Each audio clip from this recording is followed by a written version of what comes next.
Assalomu alaykum hurmatli Prezidentimiz Shavkat Miromonovich, mana men Shukrona mahallasi deb kiritilgan, Shukronani ko'chasi deb kiritilgan open budjetda o'tdik deb xalqni aldab, mana bu yo'lga tegishli yo'lni, mana Taraqqiyot mahallasiga o'tuvchi yo'l, Shukrona mahallasiga tegishli deb mana shu yo'lni open budjetda qo'yishgan.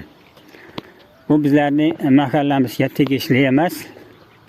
Mana bu hassa yopiga tegishli yo'l. Mana bu yo'l. Mana bu Shukrona Taraqqiyot mahallasi, mana bu yo'lga tegishli yo'l. Bular bizlarning 330-sonli qaror bilan kiritilgan dasturga kambag'allikdan chiqarish mahallasi, Shukrona mahallasi kiritildi. Shuning dasturini o'g'irlab, shuni asfaltini mana shu yo'lga tashlamoqchilar. Mana shu yo'lga bu yo'lni haddi bizlarning mahallamizga tegishli emas. Shuning uchun hurmatli prezidentimiz bizning mahallamizda har yili mana shunaqa o'g'irliklar bo'lyapti. Buning uchun tuman hokimiga har safar uchrashyapman. Mana bu yangi bo'lgan Maqsudbek Abdullayevni ham uchrashganman. Mana bugun boraman, har safar borgan sari murojaat ham qilyapmiz. Qabulida meni uchrashtirmay, men bilan uchrashmay, mening navbatim kelgan paytida chiqib ketdi. Hurmatli prezident, bularni viloyat tuman hokimi o'rinbosari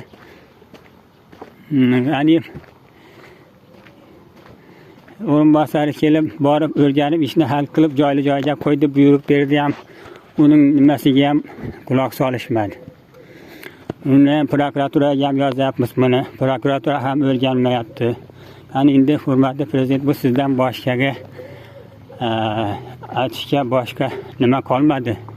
Ishonchli tashkilot qolmadi. Faqat sizdan so'rayapmiz. Hozir mahallamiz yana ichkari yo'lisiga kiramiz.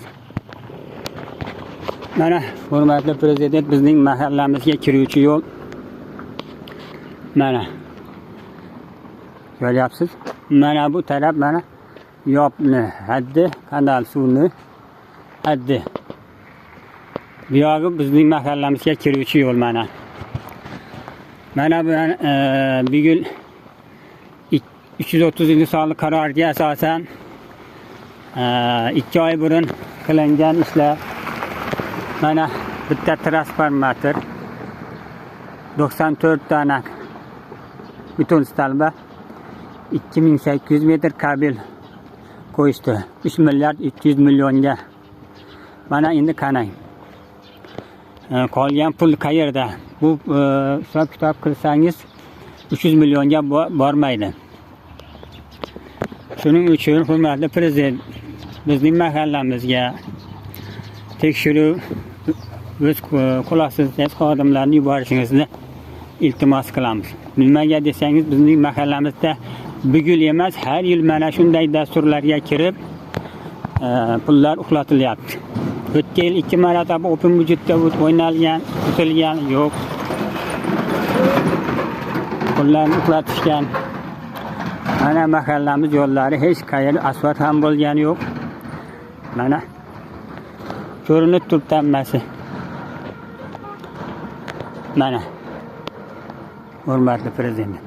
Mana hozir mana bu yog'ida endi mana bu elektroset narigi tarafga beton stolba ham qo'ygani yo'q. Bu mahalla endi bu fuqarolar qanaqa qiladi? Ertaga simlar olinsa, bu stolbalar ular to'ksiz, qabrsiz qolib ketdi. Har yerda 5-6 xo'jalik mana shunaqa. Qolgan qismi mahallamiz hali ham shu turishida turibdi. Hamma yo'llari mana shunaqa. Hech qayerda kelgani yo'q. Mana vodoprovod o'tkazilgan 2020-yil Shevkabul Mutpir mahallasida 377-sonli qarori ochib ko'rsangiz, Shevkabul Mutpir mahallasi ta'mirlanib topshirilgan. Sizdan iltimos hurmatli prezident, mana bunga yaxshi bir e'tibor berib, Mana bu yil hokimimiz qilgan ishlari yana juda ham yomon bo'ldi. Qabul qilmay qochib ketdi. Shularni inobatga olib, guruhni yuborib mana shuni tekshiruvga oldirishingizni iltimos qilaman.